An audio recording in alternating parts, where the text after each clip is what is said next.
So I want to thank you for inviting me to your meeting here, and it's nice to see you're next to a tech center where people are organizing themselves, reading and developing technology. I grew up in partly in San Jose and Almaden, which my family moved to in 1959 when there were a lot of orchards all over here. This is the old days.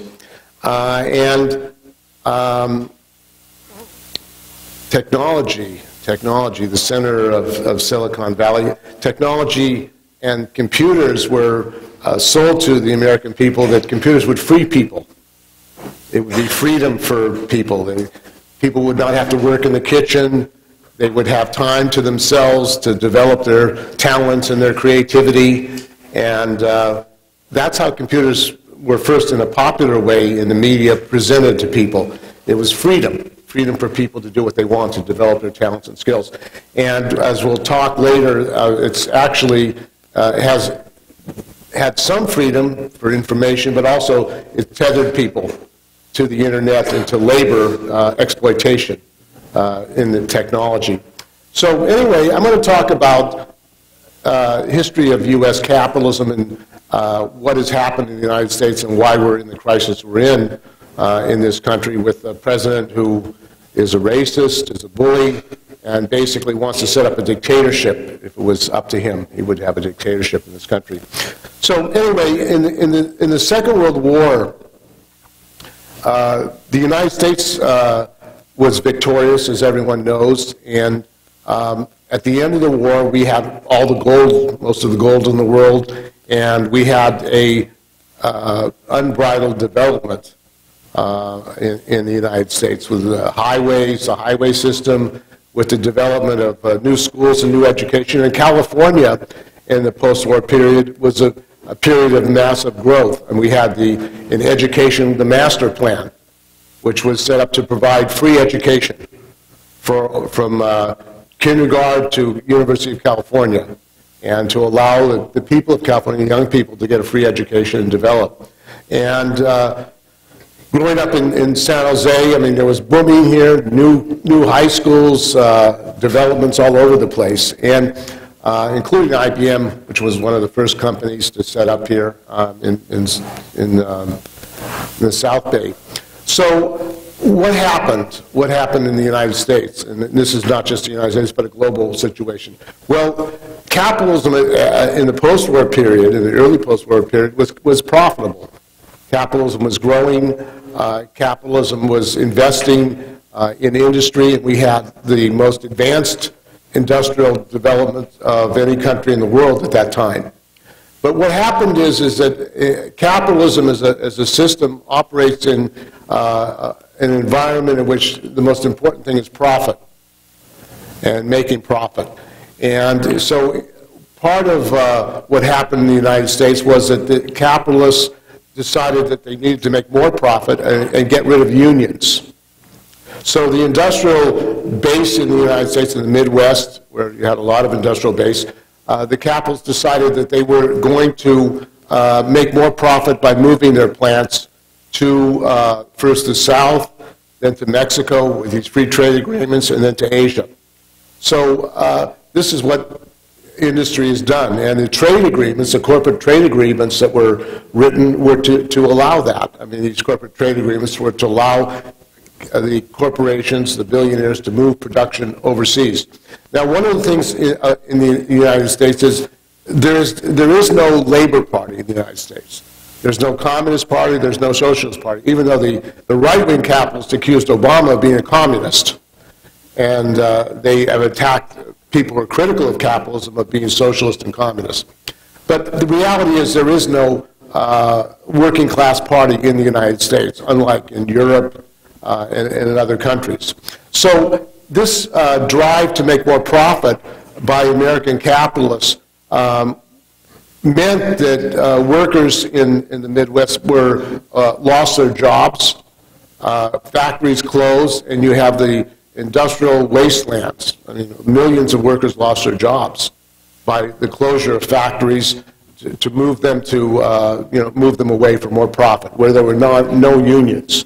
And a lot of these, in the South, there were no unions. That's why they moved there. That's why companies went to the South and continue to go to the South. They don't have to deal with unions. So it's more profitable for them.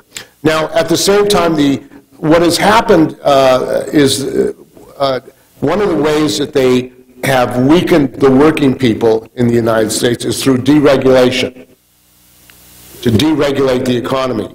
And one of the first people was Carter, President Carter, and he was actually instituted the first deregulation of the airlines with Alfred Kahn. I don't know if people know about him. He was the head of the FAA. But Alfred Kahn and Carter pushed for deregulation of the airlines, and they argued that, well, it was going to be more efficient. It was going to be better for people to deregulate the airlines. And what happened economically was that new airlines started up that were non-union, and it lowered the wages of airline workers. It made it more difficult for airline workers with these new startup airlines. And a lot of airlines went bankrupt. Pan Am went bankrupt, Eastern Airlines went bankrupt, and creating havoc in the airline industry. That's what happened as a result of deregulation.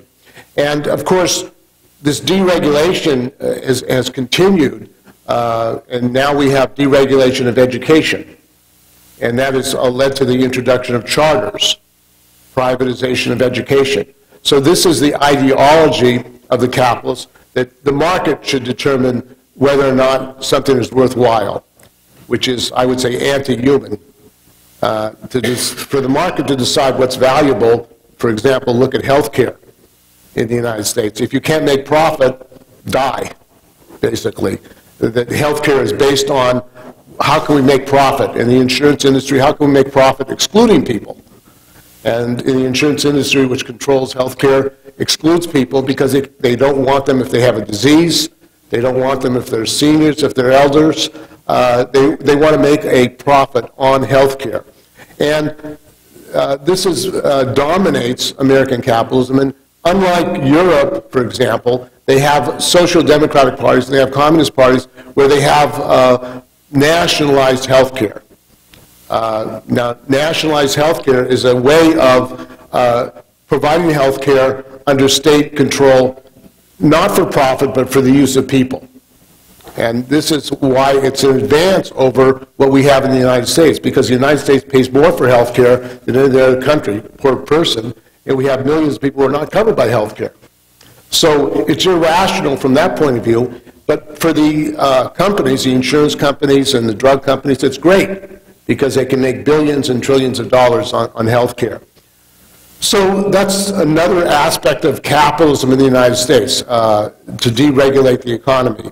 And of course, deregulation is also the idea that the companies will control themselves. That if you allow the companies to control themselves, they'll protect us. And Trump believes this as well, and the Republicans are open about it. We should deregulate. We don't need OSHA. We don't need these government agencies because they get in the way of companies developing new products, and they get in the way really of profits. And so they're ideologically against the government. They don't believe that the government should run things, except when it comes to things that they profit from. And a lot of the companies actually profit from the government and how the government is organized. So another aspect of this ideological and programmatic policy that the government is involved in is privatization, which is part of what's going on. The United States, one of the reasons we were able to develop our country as well as we did in the post-war period was because of government intervention. In fact, during the Depression, we had set up the WPA, Work Progress Administration, which put people to work, put millions of people to work by building projects, built libraries, built water systems, Civilian Conservation Corps, art. People have been to the Coit Tower and many projects. They were built by the government. It was a government-funded project, the WPA. And the ideology of the capitalists is that, no, we should not have the government do it, private enterprise. It's wrong to have the government do it because you should have private corporations do it. Well, we have now a situation of a tremendous crisis in housing. As all of you know, here we are in Silicon Valley, working people cannot afford to live here. Your families are here, you're being pushed out, people are being driven out. And why is that? Well, the capitalists would argue you can't afford, so go someplace else. You know, and as a result of that ideology, we have massive gridlock. You know, people are all in their cars, and you have Uber, and you have gridlock in the Bay Area, making it very difficult for people. You can't get around the Bay Area because of gridlock. And at the same time, the capitalists have been able to develop in the Bay Area without being forced to support public transportation. So unlike Europe and Japan, there is no real mass transportation network. In Japan and in other countries, you have bullet trains. I mean, isn't it amazing that these other countries have good mass transportation systems, but the United States doesn't have one? I mean, we have jets, but for cities and other communities, we don't have mass transportation. Well, why is that? The reason is that the corporations don't want to be taxed. The billionaires that run Silicon Valley are not interested in paying for public transportation. I mean, that takes away from their profit. So they basically say, you're on your own getting around. So it's your responsibility, not the government's responsibility and not the public's responsibility to have mass transportation. That's why we don't have mass transportation. In fact, in California, why is it we can't even get a bullet train between Los Angeles and San Francisco? You know, I mean, this is an incredible thing. Here we are where technology is developed. We have the best engineers, the best technology people, and we can't get a bullet train from Los Angeles to San Francisco? Why is that? I mean, it's almost inexplicable. They have bullet trains in China, Korea, Japan. I mean, Japan, they've had bullet trains for 50 years. Why? Because it's not a priority for our society. I mean, investment has been made in the airline industry, but not in trains. In fact, one of the reasons we don't have a good train system in the United States is the corporations, the auto companies and the rubber companies, do not want a good mass public transportation system because people will buy less cars and won't use automobiles as they do. And this is why they bought the A-track train in San Francisco. They used to have a train system that went across the Bay Bridge. They shut it down, General Motors. They don't want mass public transportation. And so it's harmed the development of our country. Because having a humanist country means having good public transportation, that people can get around without having to use cars. And it's creating a crisis, a social crisis, because as a result of not having mass public transportation, people have to commute hours and hours now, 2-3 hours to work. And they're being driven out of their homes. I mean, people are forced to leave. In San Francisco, and it's probably the same here, small businesses can't get workers. People can't afford to work here in Silicon Valley if you're a working person. So it's creating another social crisis. People are forced to commute so far they can't come here to work in Silicon Valley. So there's a social crisis in that regard. Well, how do you solve that? Well, Vienna used to have a housing problem, a big housing problem in Vienna. And in 1919, the Communist Party and Socialist Party won political power in Vienna. And they said, we're going to solve the housing crisis by making the wealthy, the billionaires, pay for housing. So they have 200,000 public housing units in Vienna. 80% of the population is public housing. And they're well kept, they're beautiful. That's how they solved the public housing crisis. I mean, you know, they built housing, they built public housing for regular people, for working people, which still exists today, which is great in art and gardens. It's a beautiful thing. But the policy of the Democrats and Republicans is against that. They're against public housing. They attack that. So they say, let the market decide. Let the market decide whether you can get housing. Well, basically, I don't believe the market should decide what are human rights. A human right is a right to housing. A human right is a right to health care. These are basic human rights, but not in the United States because of our structure, our political structure. Now, the other, So we are in a crisis in this country, and the other thing is that a lot of the wealth of the United States is going for war. And why is that? I mean, over $700 billion. We have 800 bases all over the world. I mean, while our infrastructure is falling apart, we're building bases in other countries. We're using drones to bomb people all over the world. I mean, you ask, why do they hate us? That's a question. Why do they hate us? Why do people around the world hate us? Well, if you're being bombed, and if, like in Venezuela, they're trying to starve you, and if people remember Iraq, where we had a ban on food going to Iraq, and Madeleine Albright was asked, that 500,000 children have died in Iraq as a result of the economic blockade, and she says, well, it's worth it. That's what Madeleine Albright, the Democrats supported the blockade. I mean, the idea that the United States is blockading food to other countries because we have a political agenda, which is the overthrow of these countries, is a crime.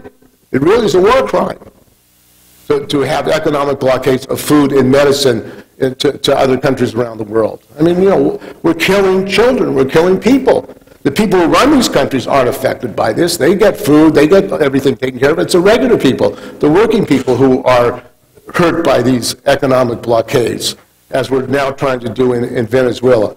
But so what is this all about? Well, what it is called imperialism. Imperialism is a system, is a world system of capitalism that wants to control the wealth. I remember Cheney, before he was in the Bush government, was interviewed. He was with Bechtel, and they were interviewing him about Iraq, and he said, what? Halliburton, yeah, excuse me, it was Halliburton. And he said, at that time, they were interviewing him on CBS, and he said, the problem is our oil is in Iraq. That belongs to us. I mean, that's Cheney. I mean, the oil in Iraq belongs to us, and we're going to get it. In fact, before the war, they had mapped out all the oil wells that they were going to get in Iraq. Well, these are the people that run our government. These are the people that run our government. They believe that the resources, the wealth of people around the world belongs to them. In fact, it was Venezuela. They believe that the oil belongs to us. And that's what they say. I mean, that's one thing about Trump. He's honest about it. He's open about it. And he just, the mask is off. It's our oil. We want it. So this is how the United States operates. And both parties, the Democrats and Republicans, support this imperialist venture. And unfortunately, the unions in this country are very silent about it. You would think that the unions, the public worker unions, AFT, SEIU, NEA, which represents the teachers, would say, no, we got to stop spending money on war. We got to spend it on social and economic services, on education, on housing. No, it's not an issue for the unions. It should be, because it's working people in this country who are harmed by all the money that's going for war around the world and in this country. So imperialism is part of what we have, which is capitalism, world capitalism, and this country is in great crisis now. It's in decline. The U.S. empire is in decline. We have competition, China, Brazil, other countries, the European Union, and historically, when an empire goes into decline, what happens? You have trade wars. You try to grab markets. You start to whip up xenophobia and racism. I mean, the insanity of capitalism is to blame immigrants in this country for the problems. I mean, attacking immigrants for the problems in this country. Yet the immigrants are the people that have built this country. The immigrants are the people that have built Silicon Valley. Immigrants from all over the world have come here to build their products, to use their intelligence, their creativity to build these products. And yet they're being blamed now, but it's nothing new in the history of the United States and other countries. Racism, xenophobia is part of the history of the world. But when we look at Trump and what's going on today, we have to look at it from the point of view of why is this happening. Trump is a reflection of the decline of U.S. imperialism, of U.S. capitalism. And this idea of making America great again, well, that idea that America is great again is another thing to tell people that we can be on top of the world again. We can be in control as we were during the 50s at the end of the Second World War. It's an illusion, though. The United States is a declining empire. One of the reasons we're declining is we're spending all this money on military equipment, military bases, and our own infrastructure is falling apart. I mean, if you go to other countries, I was in Spain or France and Korea, and they have great infrastructure, better than we have here. You can't have a healthy society when your infrastructure is falling apart, when your bridges are falling apart, when you have total gridlock. So this is a system problem. It's not bad people. It's not bad individuals or this party or that party. It's a nature of the system that has created this situation. And that is what we're dealing with. Now, the other aspect I want to talk about is technology. Because as I said earlier, technology was sold to people and it's created by human beings. Human beings create technology. It was sold to people that it was going to free people. But actually, technology is now being used to exploit people. Even technology workers who are well paid are tethered to their computer. They're tethered to the internet. So they're working 24 hours a day. They're always on call. They always have to work. I mean, in Brazil, they have a law that you can't have any email after 8 hours from your company. I think we need that in this country so that tech workers can have a life, you know, beyond working for the company. Humanity. Shouldn't you have time off to be with your family? Not having to be pressured to work? I mean, this is a human right to have free time. But that's a battle against these corporations and the billionaires who run our society, who do not want any controls. They want the freedom to exploit for more profit. So technology has also created a crisis because the development of the technology is being used to make everybody a temporary worker. And that's the other part of capitalism in the United States and globally that's happening. I was at a conference, I spoke at a conference in 1999 in Korea called Labor Media.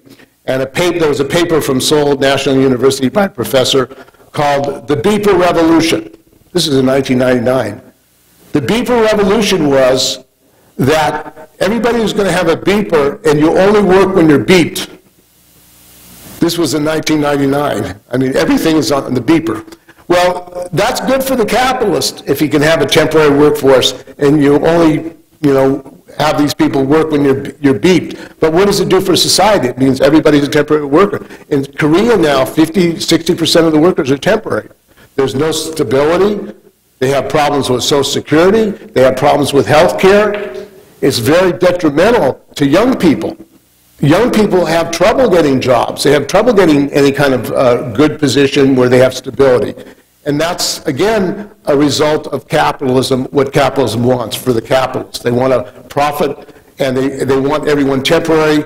They don't want public workers that have jobs and are part of civil service. They want to contract and outsource. So the other aspect of this crisis, the social crisis that we have, is the introduction of technology and automation as unregulated. So, for example, people know about stores where they want to get rid of all the clerks in stores. Well, when these scanning machines were first introduced, and I studied that and I did some videos on that, a lot of women, particularly women workers, were getting carpal tunnel. Remember that carpal tunnel from the work that they were doing? Well, they knew at that time that carpal tunnel was caused by the machines that they were using or how they were sitting. But the companies fought that. They fought regulation. In Sweden, unlike the United States, they say that you have to provide information, you have to study a product before it's brought into the workplace to see how it affects people. In the United States, there are no laws to protect people, so millions of people were harmed by carpal tunnel syndrome. In fact, I did an interview with a woman in St. Louis. She worked at a store. She got carpal tunnel on both hands, both wrists. She had carpal tunnel. The reason I interviewed her is they told her that she had to have an operation on both hands at the same time to save money for the company. She said, wait a minute, I have kids I have to take care of. You know, if you have the operation on the two hands at the same time, how am I going to take care of my kids? That's when she got a lawyer to sue to force them to say one hand at a time. But that could have been avoided We didn't have to have all these people whose lives were destroyed by getting carpal tunnel syndrome. That's an example of the introduction of technology to benefit the capitalists, and the capitalists want deregulation. They want the freedom to introduce technology without any controls, so it harmed millions of people. And you have to fight it politically. People do not understand why this is happening. But the reality is, it's like with smoking and cancer. They knew about smoking caused cancer, and they prevented that information. I mean, glycol, people know about Roundup, that chemical. Glycine, yeah. I mean, they know that people are getting cancer from that, yet they continue to sell that. I mean, even after this grounds worker won a case saying that he had gotten cancer as a result of Roundup without any protection, in California, they continue to sell it. Not only do they continue to sell it, it came out in the case that they had actually covered up evidence that people were getting cancer from it, that it was dangerous. So here you have these criminal companies, criminal syndicates, actually selling products that are creating cancer, and they know it. And what do our politicians do? Where's the Attorney General of California prosecuting them for fraud? They should be prosecuted for fraud. If a company is selling a product that is causing cancer and they know that, it's a criminal company. It's a criminal company. The politicians, however, are controlled by these companies. And we have a Democratic legislator, Democratic governor, and they're allowing this product to continue to be sold. And it shows that a corruption of our society is endemic, because these corporations have captured the government. I do a lot of work with injured workers. Injured workers there are a large number of injured workers, and they're fighting for health care, but because health care is privately controlled, they have to fight the insurance companies. So the insurance companies deny their health care benefits, they end up permanently disabled. If you don't get taken care of when you have an injury quickly, you end up permanently disabled. That's happening to millions of people around this country. A lot of homeless people are injured workers. They get injured on the job. And they cover up the fraud and the corruption. These companies, it's illegal to commit fraud, but insurance companies do it all the time to prevent paying out to injured workers, taking care of their benefits. It's outrageous.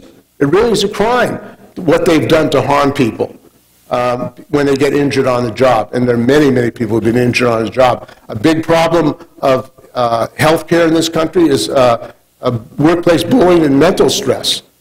A large number of people are stressed out because of harassment and bullying, and they end up permanently disabled the rest of their lives. I mean, they lose their families, they end up homeless. This does not have to be.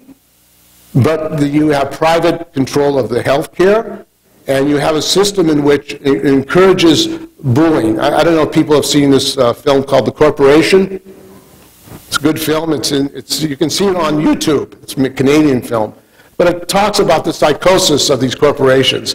They destroy their own people because of drive for profit. I mean, I had a case with one molecular biologist, her name is Becky McLean, who worked for Pfizer, largest drug company in the world, in Connecticut. They have a factory in Groton, 5,000 scientists. And she noticed that there were some smells. There was a release of biological material, and from a cabinet, biological cabinet, which is supposed to capture the material. So she was it's non-union, but she was the health and safety person. She went to the company and said, look, we need to get this fixed, this cabinet, because it's putting out fumes. They said, we only do what the law requires. And as a result of that, she got a disease, genetically disease. They fired her. She was bullied, and she had to fight the company. She found out that the judge who was handling her case, the judge's husband, worked for Pfizer. And, I mean, here you have the drug company. You would think it's kind of crazy. Why would you want to harm your own employees, skilled molecular biologists? These are scientists. Isn't that kind of crazy? That you would harm the people that make profit for you? But that's kind of the insanity of the system. The health of their workers was secondary to making profit, not paying the money to take care of their health problems at Pfizer. And this is again, it's endemic. OSHA, people know about OSHA, is to protect people for health and safety. They've deregulated, they've retaliated against OSHA whistleblowers. At FedEx, Lockheed Martin, at big companies, workers complain.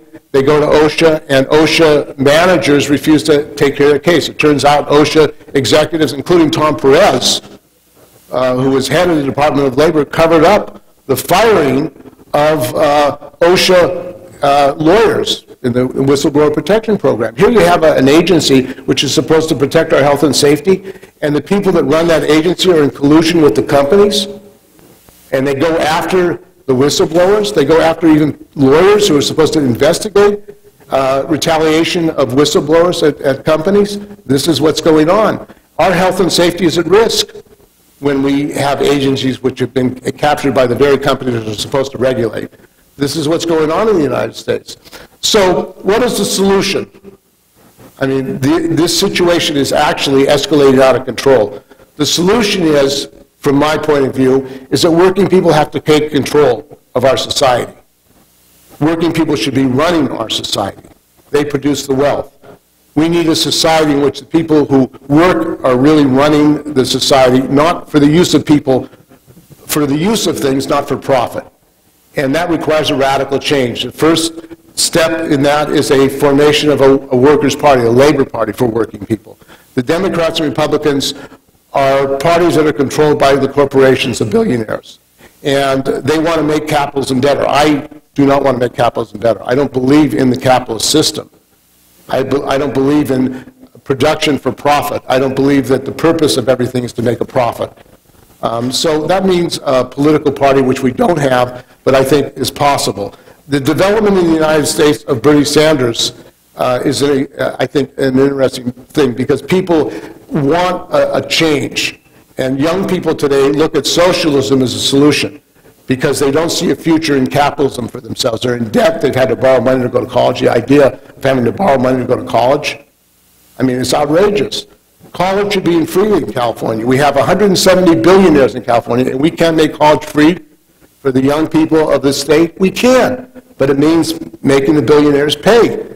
And so I think there's going to be a growth of socialism, a growth of the idea that the working people should really run our society, and also oppose war, oppose militarization, and defend the people of the world. So I think that the one positive thing about technology, it's not all negative, is that it's a way of communicating. The teachers who had a mass strike wave in West Virginia and Arizona, where they have to have 2 or 3 jobs and they have masters, they organized through Facebook. They organized themselves, and there's going to be a teacher strike in Oakland, because under privatization and charters are destroying public education, and they're siphoning off money from public schools to go to private schools for the profit of these private schools. And the teachers are going to be going on strike to protect their classes, to have a school nurse. Imagine that you have to have a strike to have a school nurse to protect the students, but that's one of the issues in their strike. So I think we're going to see more struggles of working people, and I think there's going to be a political development in the United States, and I'm optimistic about that development. So that's it. Thank you.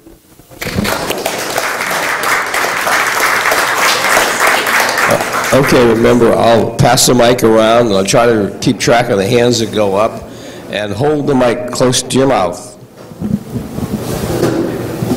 In the early 50s, I was working as a young mining engineer for Allied Chemical and Dye in New Mexico. This was a fluorspar operation. On the staff was an old-time cynical geologist in his 70s, and he said to me, "You know, we owe all of this to Adolf and Uncle Joe. We are still living on that." The Depression was not over then. When we came from Chicago in 1940, there was no difference.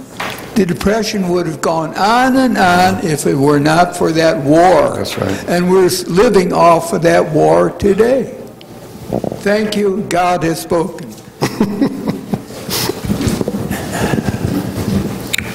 Thank you. My question is about your definition of working people. So are they all people who are working for hire, or all people who are working at all, because we may have a situation maybe in 10-15 years when the fraction of people who are busy, who have any jobs at all, this will become a minority in a society, because the jobs would be lost to automation, and so how would this recommendation... Okay, one of the things that the left has fought for is a shorter work week. We don't need as many workers as we have. Automation and artificial intelligence means you need less workers. Now, if you had a social society, you just reduce the number of hours of work and you divide it up. But in this society, and this is what's causing a crisis, if you don't have a job, you're unemployed. And you're basically on the dump heap. So we have to have a radical restructuring of our society so that people are protected from automation and technology. People are protected when they lose their job. That means a different kind of system, because in capitalism, if you can't make a profit of somebody, get rid of them. That's how the capitalists operate. You need a shorter work week. We should have a 32-hour work week in this country. And right now, it's going the opposite direction. All these Uber drivers and Lyft drivers, they're marginalized workers. They can't make it where they are, so they have to work extra jobs. And they call it the sharing economy, but in reality, it's workers can't survive, so they have to work more and more hours. So the actual number of hours worked is going up in this country. It should be going down, but because of the system, what should be helpful for people so that they have more time to spend with their families, that's not the case. You're basically forced onto a temporary work life, the gig economy. So but it is a radical situation. That's why some billionaires, capitalists, are saying, well, we should have a guaranteed income for people, because we know that automation is going to throw millions of people. If they automate trucks, millions of drivers, truck drivers, what are they going to do? This is a real question. If you don't need people, what do you do? And it can't be for capitalism, it's just get rid of them and they can take care of themselves. It's an individual solution. That's what the capitalists say. But we know that we have to defend people, and we have to use the wealth of this country and this world for the people, not for the profits of the billionaires. And that means taking on the billionaires. Need another war. Well, we may be going to another war. That's right. Yeah, that's what happens. It brings prosperity. Yeah. But that may end up the destruction of the world. Climate. Well, life is filled with problems, and human beings are the biggest problems. We're our own worst enemy, and the problem is not one way or the other. We always tend to think it is.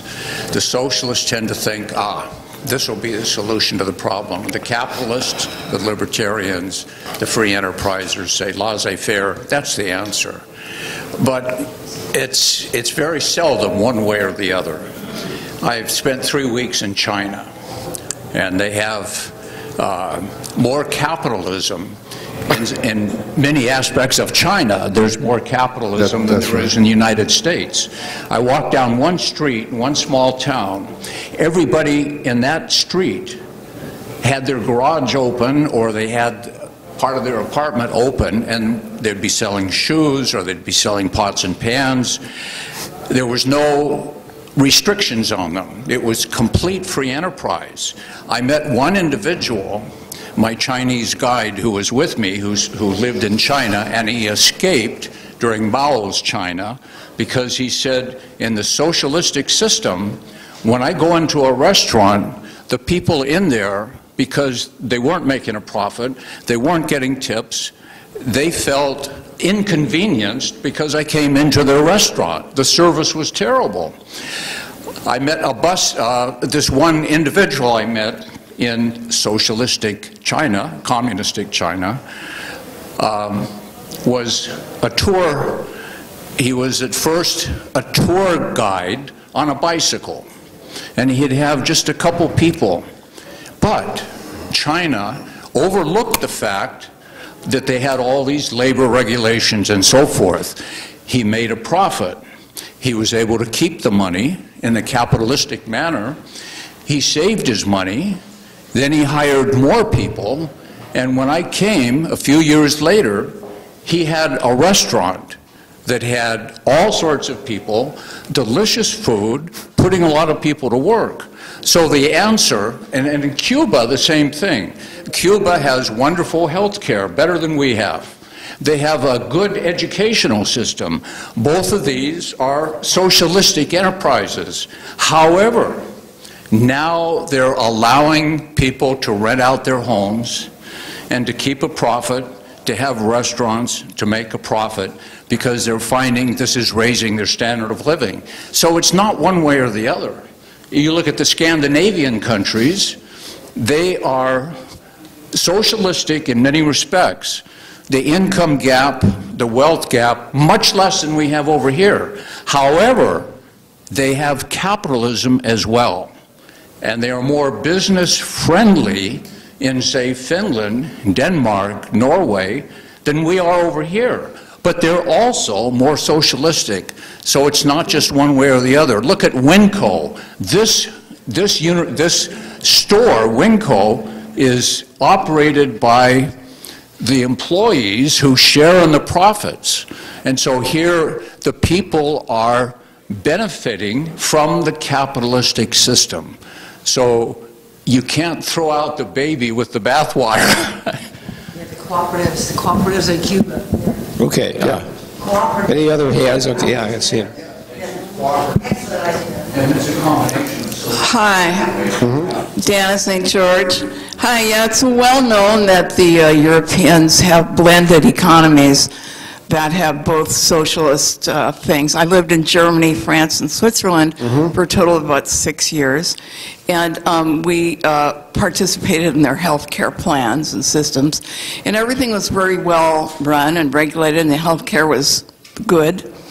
And but what I wanted to say is, I wonder if anyone's read Kurt Vonnegut's book, Player Piano, where it talks about the unregulated, the automation of society by the engineers. And the engineers are in charge of the country, and vast hordes of unemployed people roam the countryside. And what they mostly do to fill up their time is have parades and parties, and they don't have anything to do, and they're really wretched, and they're called the Reeks and the Wrecks.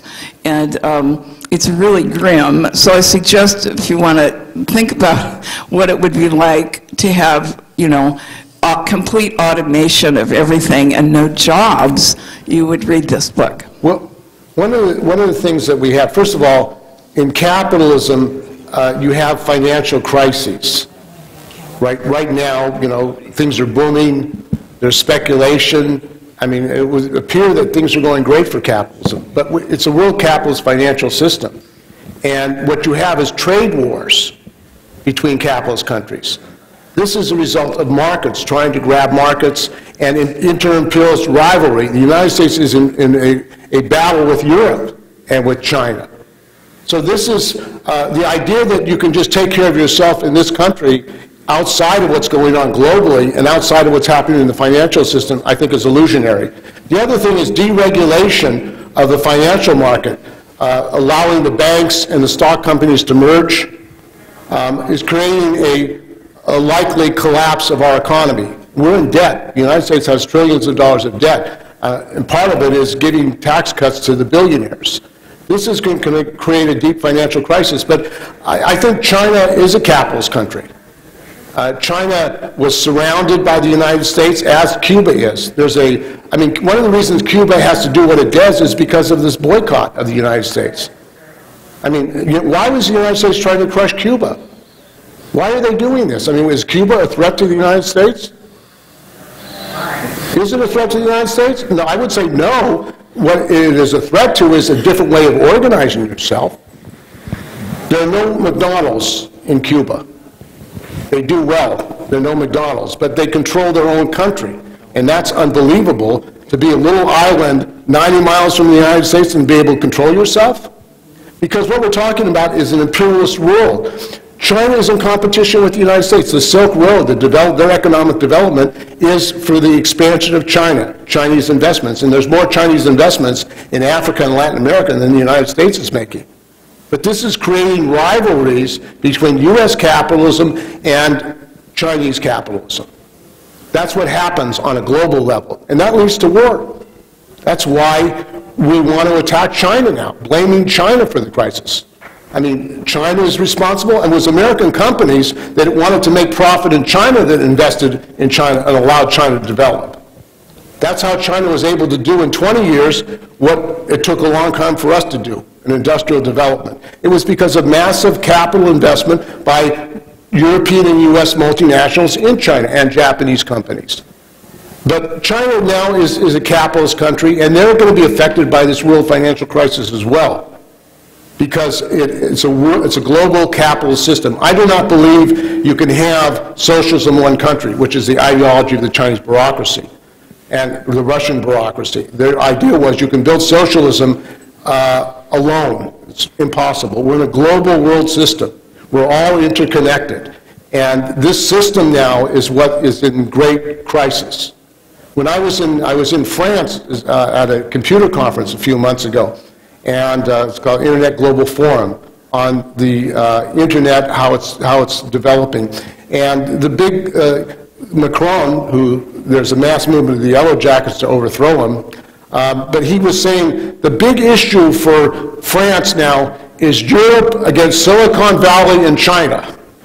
That's the big issue. In other words, the competition between these economic spheres is the big question in the world. That is because of the nature of capitalism. Why have this competition? Why do you have to seize markets? Why do you have to go to war with other countries? Why are we attacking Venezuela? Is Venezuela a threat to the United States? But you would think that they're the main enemy, and the Democrats and Republicans are both for sanctions on Venezuela. They're not fighting the sanctions. So these are issues, these are local issues, but they're global issues. And you have to, I believe, look at the global situation to understand what's happening locally. Trump is a reflection of the decline of the United States, promising people that he's going to make the United States like it used to be, when it was on top of the world economically. Hi. I was listening to John Meacham talk about his new book the other day, and he raised a point that was raised earlier today, that we're always looking to, it's these guys or it's those guys, and we're all blaming this one and that one or this system. And his point is, which you touched on, but maybe you could expand, is we really need to look to ourselves. So I would wonder why. Oh, I would also suggest that people have started looking to themselves, and that was reflected in Occupy Wall Street and the Tea Party. Maybe different solutions, but reacting to the same thing. Well, it's like I believe the American people can solve the problems if they activate and they get organized. I mean, one of the things about the ideology in this country is that somebody else is going to solve your problems. I mean, that's always what people are told. This election or this politician, Obama, was going to solve a lot of problems. Or, and the reality is the politicians can't solve our problems. We, the people, have to solve our problems. And that means we, the people, have to be organized and active and take control of the situation. The situation is spinning out of control. I mean, it is unbelievable to have somebody like Trump as president of the United States. How can you have somebody like that as president of the United States? It's like, where did this come from? How could this happen? Well, there's a political vacuum in this country. There's a tremendous political vacuum, and people are angry. A lot of people on the West Coast were shocked about the election of Trump. How could this happen? Why would people vote for Trump? Well, if you are from the Midwest, Michigan and Wisconsin and other states, you could understand. People are desperate. People have, for 20 or 30 years, their real income is declining. If your real income is declining over 20 or 30 years, your kids have no future, you're looking for someone to solve your problems. And Trump said he would solve their problems. Of course, people now are finding out with their taxes that for regular people now their taxes are going up. But It has to be the people themselves organizing themselves. People can solve their problems. The people in this country are very creative, and they have tremendous spirit. The American people, like other peoples around the world, can solve their problems. But most people are not politically active. Most people are just trying to survive. Occupy was an example. I mean, people see there's a crisis. They came together, and that was crushed by Obama and Eric Holder. They crushed the Occupy movement. They rounded people up. They shut them down. Occupy was a vehicle for people to come and discuss, debate things. Why is that such a danger? Well, if people start getting together and talking with each other and learning from each other, that's very dangerous because they have the same problems. We have the same problems.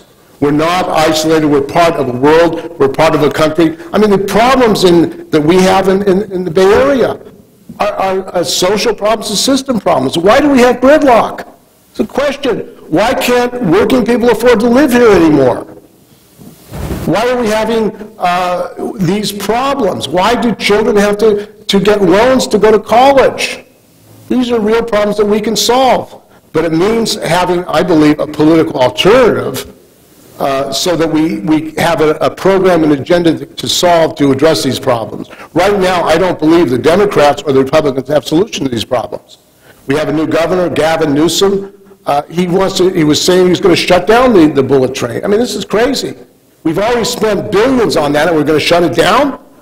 I mean, isn't it possible for California to have a bullet train between San Francisco and Los Angeles? I mean, is this such an issue that we can't do it?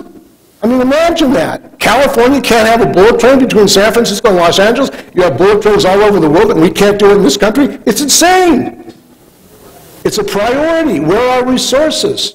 I mean, if companies want to develop as they do, they should pay for housing for working people. They should pay for public transportation. I mean, they want to build these companies but not take care of the costs of transportation, the cost of housing? No. But no politician is saying that to these companies.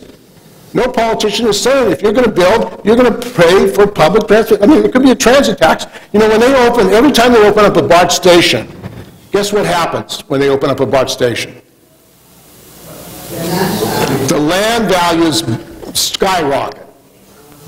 Speculation because of the value of that land by a BART station. Why shouldn't they have a transit tax to capture the increased valuation of that land to pay for public housing? Why should the developers get all that money?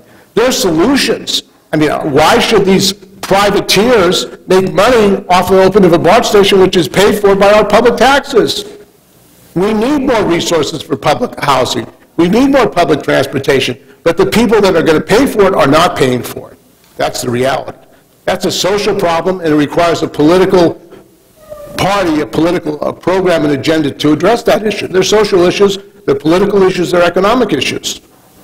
And I think people are waking up in this country, evidenced by the rise of Sanders and by the fact that young people now look to socialism as a solution for their problems. That's a big change. I mean, 20, 30 years ago, the idea of socialism, and this is why Trump, the Council of Economic Advisors, wrote a 71-page paper attacking socialism. I mean, this is like bizarre. I mean, 71 pages attacking socialism. Why would they spend that much time attacking socialism if they didn't feel that people are looking to socialism as a solution? I mean, why would they spend that time? Because people see we have a structure problem. We have a system problem which is preventing us from developing as a society, which is preventing us from having humanity. I mean, that's why in this world, people dying because they can't get health care. I mean, that's crazy. People being homeless. I mean, look at all the homeless people in the Bay Area along the highways and tents, and they're taking their tents away. I mean, it's like it's a crime that people don't have housing. I mean, it's outrageous, and it's sick. It makes me sick to see this, to live in a society like that. And that's what we have to change. Hi. Hello, I'm back here. I think these are very complicated issues, but it's a multi-factored issue. It's not just the issue of we don't have the homes and for homeless people, and that could be taken care of by having all the billionaires who cause the homelessness with all the technology companies that increase the rents and the value of the homes to provide a certain amount of money for the homelessness you're causing.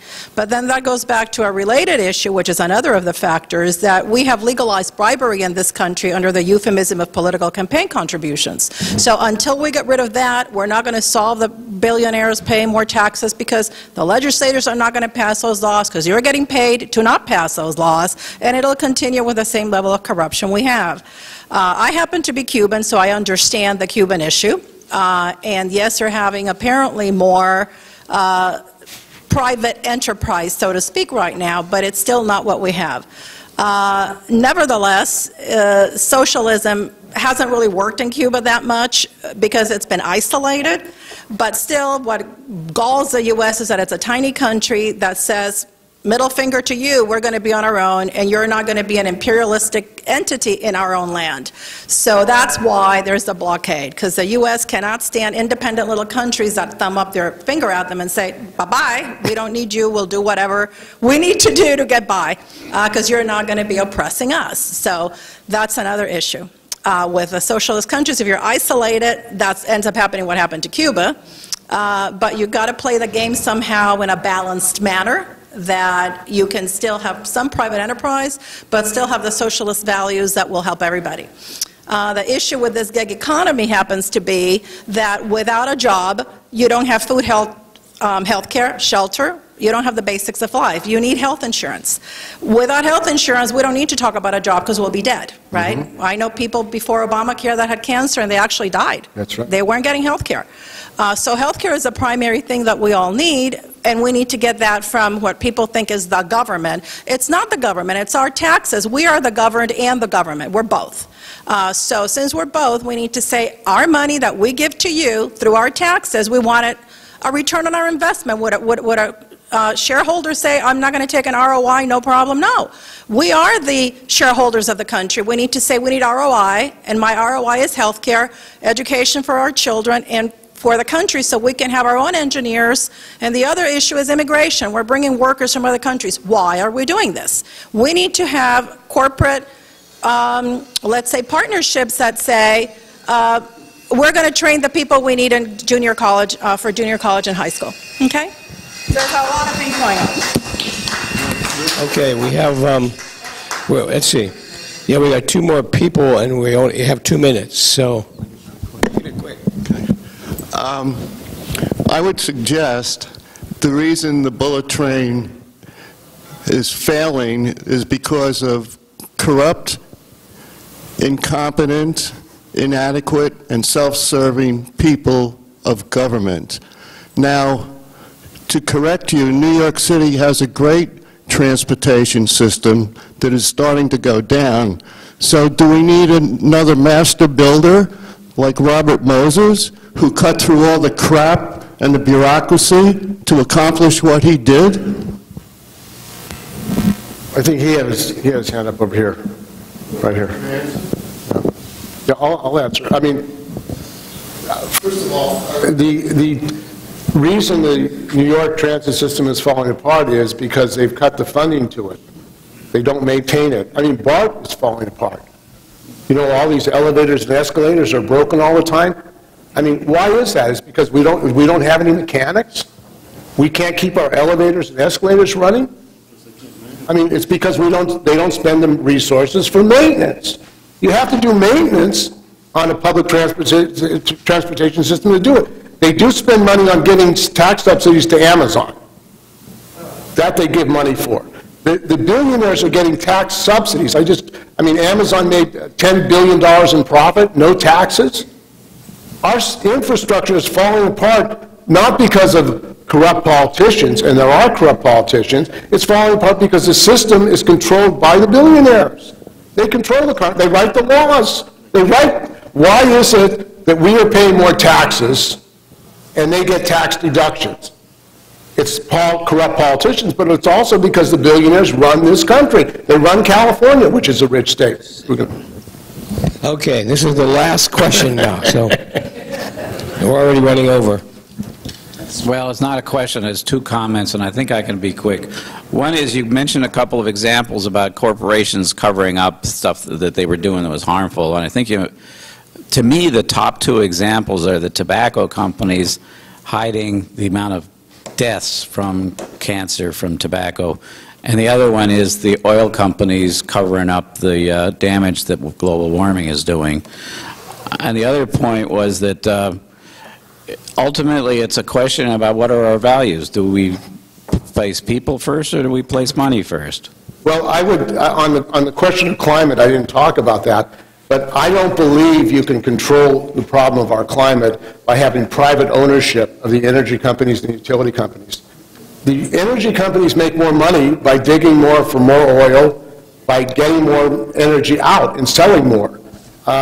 That's their business. And that's why they have to be nationalized. The utilities make more money by selling more electricity. California should be able to have solar and alternative energy for this state. But we're not. And it's because they're privately controlled. They're not interested. If they sell less electricity, they make less profit. That's why there's a contradiction between the needs of the public and the climate and the needs of these corporations and the owners of these corporations. PG&E is frankly a criminal syndicate.